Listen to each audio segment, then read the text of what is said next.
से छोड़ के गईलू, लुट गईल दुनिया तू जब से छोड़ के गईलू।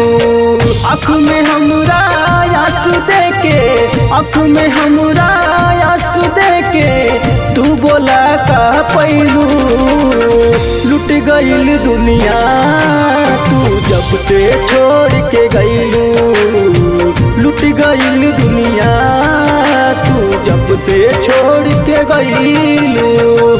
जरा सी पानी की चाहत में सब कुछ छूट जाता है, जरा सी पानी की चाहत में सब कुछ छूट जाता है। नदी का साथ देता हूँ समुंदर रूठ जाता है। मोहब्बत को ही पढ़ने लिखने की चीज नहीं साहब, मोहब्बत को निभाने में पसीना छूट जाता है, टूट जाता है, टूट जाता है।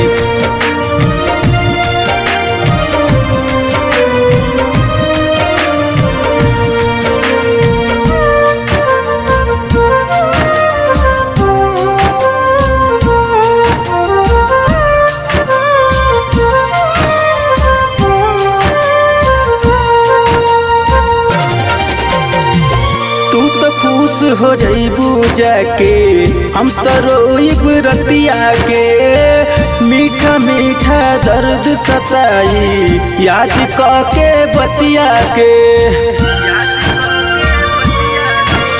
हाँ तू तो खुश हो जाइबू जाके हम तो रोइब रतिया के, मीठा मीठा दर्द सताई याद के बतिया के। पल में हमके तू भुला जा, पल में हमके तू भुला जा, दूसरा के हो गईलू।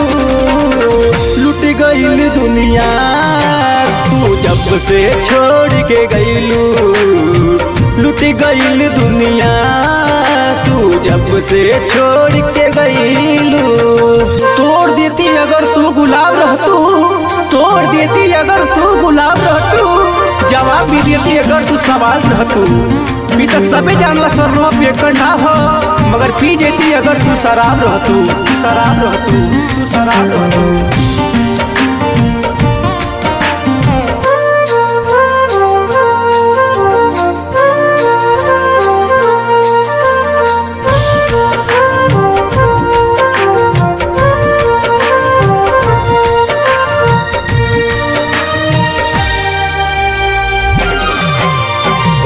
कैसे तोहसे दूर हो जाई, कैसे छोड़ी साथ हो, काहे न जान बेजान बना के काहे छोड़लू हाथ हो।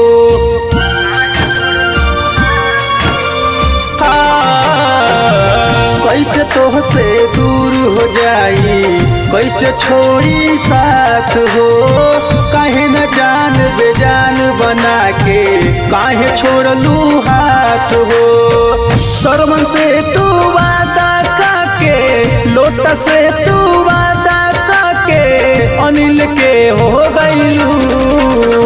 लुट गईल दुनिया तू जब से छोड़ के गईलू, लुट गईल दुनिया तू जब से छोड़